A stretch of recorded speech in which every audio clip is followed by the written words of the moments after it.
সন্দেহ জাগে না, কোনো সন্দেহ জাগে না। আমি মনে করি জেনারেল ওয়াকার এই পর্যন্ত 5 তারিখ পর্যন্ত এখনো পর্যন্ত যা আছে সঠিক আছে।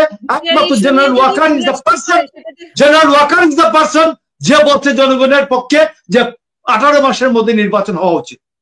I should support him. দল তৈরি হচ্ছে এবং এইগুলি এই যে নামে বেনামে তৈরি হচ্ছে, এটা ডক্টর ইউনূসের নেতৃত্বাধীন যে গোয়েন্দা সংস্থাগুলি আছে, এনএসআই এবং এসবি এবং ডিজিএফআই তো প্রধান উপদেষ্টার নিয়ন্ত্রণে। সেটা হচ্ছে যে সেনাবাহিনী কিন্তু সরকারি চাকরি করে না, সেনাবাহিনী কিন্তু আলাদা জিনিস। একটা স্টেটের 4টা কম্পোনেন্টস, সেটা হচ্ছে পিপল, টেরিটরি, গভর্নমেন্ট। এই 3টা থাকলে একটি রাষ্ট্র হয়, আর সার্বভৌমত্ব হয় আলাদা সেনাবাহিনী থাকলে। দ্যাটস ওয়াই আমি মনে করি যে ডক্টর ইউনূসের যে বাহিনী আছে, যে অনির্বাচিত বাহিনী আছে, এই অনির্বাচিত বাহিনীর সাথে অনির্বাচিত যে কম্পোনেন্টস গুলি, আওয়ামী দূষরদেরকে উনি সারোয়ার ফারুকীকে আনছেন, সুফিউর রহমানকে আনছেন, সবগুলি আওয়ামী এজেন্ট গুলি যে আনছেন ডক্টর ইউনূসের চতুর্পাশে, এই যে কি নাম আপনার সাবেক ক্যাবিনেট সেক্রেটারি, তো এইগুলা যে আনছেন, এই সবগুলোর সাথে সেনাবাহিনী একটি স্বাধীন সত্তা নিয়ে থাকা উচিত আমি মনে করি, নাম্বার 1।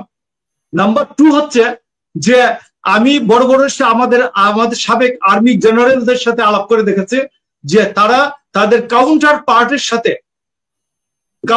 পার্টের সাথে তারা আলাপ করেন, নোট বিনিময় হয়। এটা দোষের কিছু না, এটা যে এইভাবে যে ট্যাগ করে দেওয়া, এটা খুবই খারাপ।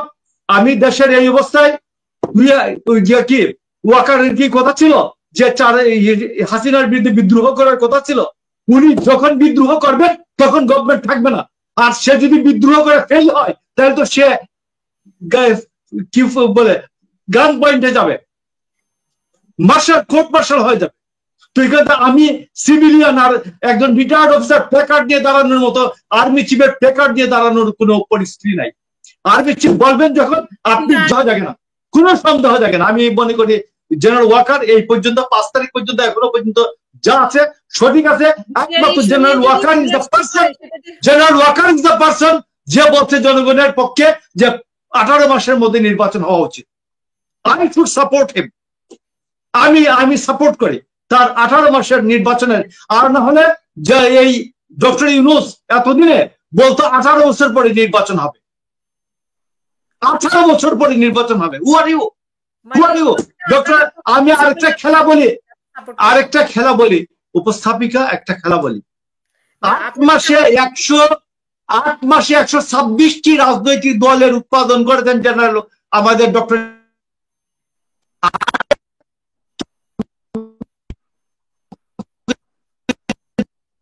উৎপাদন করেছেন, এবং তার মধ্যে 8 মাসে 112টি দল উৎপাদন করেছেন, আর 26টি রাজনৈতিক দল তাদের আত্মপ্রকাশের অনুষ্ঠান করেছে। এইটার মূল কারণ কি? আমাদের ডক্টর কলিমুল্লাহ স্যার, আপনি তো দীর্ঘদিনের অবজারভার, আপনার এরশাদের সময় একটা খেলা মনে আছে?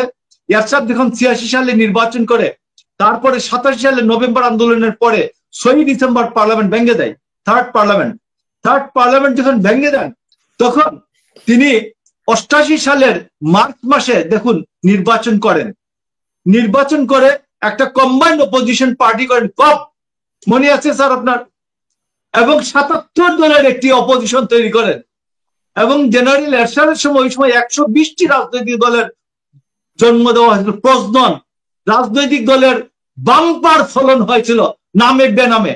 এবং বাংলাদেশে এখন নাকফুল বাংলাদেশ নামে একটি রাজনৈতিক দল তৈরি হচ্ছে, এবং এইগুলি এই যে নামে বেনামে তৈরি হচ্ছে, এটা ডক্টর ইউনূসের নেতৃত্বাধীন যে গোয়েন্দা সংস্থাগুলি আছে, এনএসআই এবং এসবি এবং ডিজিএফআই তো প্রধান উপদেষ্টার নিয়ন্ত্রণে। তো ডিজিএফআই সেনাবাহিনীর নিয়ন্ত্রণে চলে না, সেনাবাহিনী প্রধানের নিয়ন্ত্রণ চলে না। তো এইগুলো সবগুলি হচ্ছে এই গোয়েন্দাদের পরিপুষ্ট, গোয়েন্দাদের পরিপালিত 112টি রাজনৈতিক দল উৎপাদিত হচ্ছে।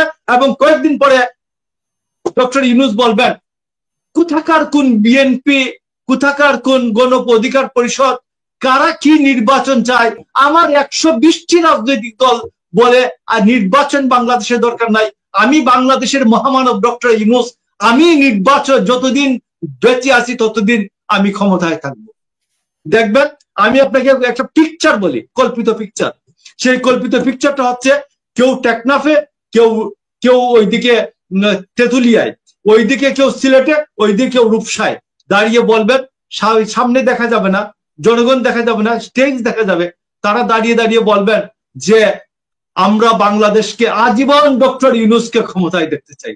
এবং এইগুলি তার যে স্বনামধন্য, তার যে কি নাম, প্রেস সেক্রেটারি শফিকুল ইসলাম, তিনি দাঁড়িয়ে বলবেন দেখুন আজকে 50টি রাজনৈতিক দল বলেছে ডক্টর ইউনূস ক্ষমতায় থাকার জন্য। তো এই যে রাজনৈতিক দল উৎপাদনের যে বিষয়, আপনি দেখবেন এরশাদের যে ছকটা ছিল হুবহু এরশাদের ছকের সাথে মিলে যাচ্ছে। এরশাদের ছকের সময় যে colonel Naser DGFI, colonel Naser ডাইকে ডেকে যেমন ভাবে রাজনৈতিক দল উৎপাদন করতো, ঠিক তেমনি এখন রাজনৈতিক দল উৎপাদন করা হচ্ছে। এই রাজনৈতিক দল উৎপাদনের উদ্দেশ্য কি? রাজনৈতিক দলের উৎপাদনের উদ্দেশ্য হচ্ছে এই